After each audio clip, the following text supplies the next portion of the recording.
questions, please just raise your hand. I actually want to start with a question for Jim. Jim, you had talked about RFPs and a little bit about what to look for when you're evaluating a firm to outsource work to. Can you expand on that specifically in the RFP? What should be included? Well, I don't think you should do an RFP until you've actually met with 4 or 5 groups. But once you do, I think the things that should be asked for in that RFP are many of the things that were on the checklist. Systems, you ought to explain in the RFP what it is specifically down to the granular level that you're actually looking for. And that includes systems, that includes some expectations on revenue by medium, I think. Some history in the RFP about what the run rate has been to date. Those types of things. So the information is quite clear.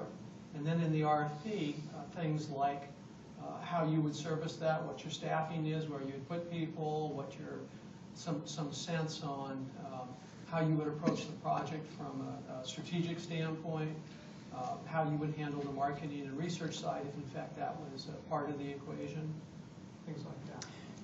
Hey Jim, can I comment real quick? You know, I just because I've used rep firms over the years and have outsourced sales, I think it's an excellent point about making sure that you've got a short list before you meet with your folks before you do the RFP.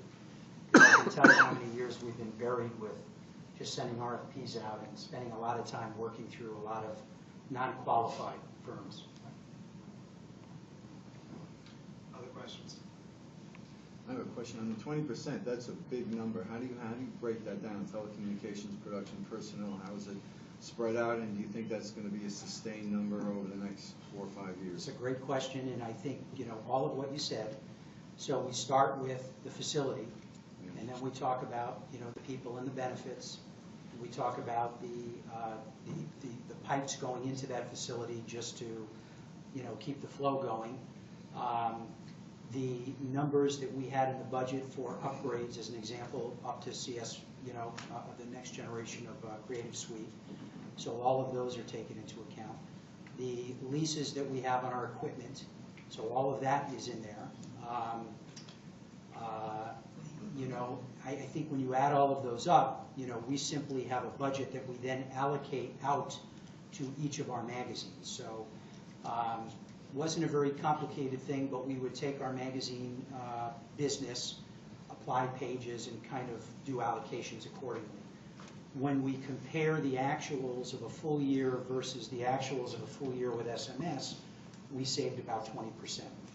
And so over time, that number may shrink a little bit simply because we don't have the facility as an example anymore. However, a lot of investment that we were going to plan to make in terms of training and technology and doing the things that we need to do to evolve to a next generation media company from a production standpoint are also off of our plate. So, it may not be 20%, for the next 5 years, but, as we look ahead, it's still going to be very, very significant.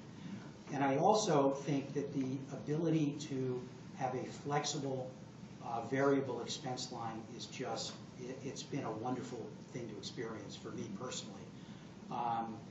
There are no longer the fire drills. When you see you've got a bad quarter or things are getting tough and you start to look at your org charts and, we've all been through that. What are we going to do? You can count on, if you're having a tough time, you're going to count on that production line actually dropping. Conversely, if you're up 50 pages, everybody's partying, and so if you're paying a little bit more for page production, so be it. Your margin's still falling. So. But you still don't have to hire that other person to get those. Correct. That's a good point.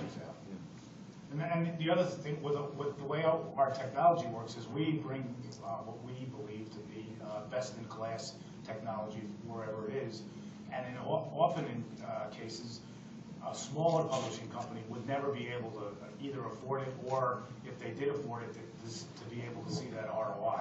But by sharing that technology amongst a number of different companies, we can bring best-of-breed technologies, and you see ROI on it because you're not having to to buy it yourself.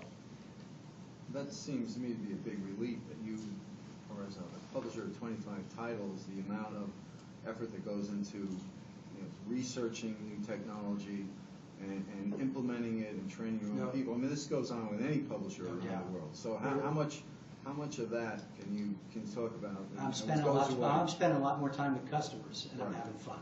Right. So, I mean, not that I'm not a willing learner and I didn't love that, but you're absolutely right. And, we no longer have the ability to have a SVP of production and 2 people working with that person, one focused on digital, platforms. We just didn't have that.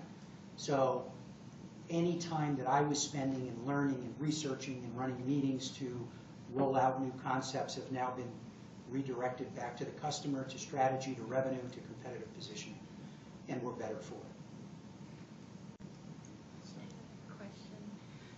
Did you also outsource your subscription management and audience development as well, or is that still in-house? We have that function in-house. So that was a function that we kept in-house. What was the question? I'm sorry. The question was, did we outsource audience development and subscription functions? And my answer was no, we did not. We looked at it, but we did not. We did some other things differently on how we compensate those people in terms of tying them to metrics around audience growth, but we chose not to outsource that.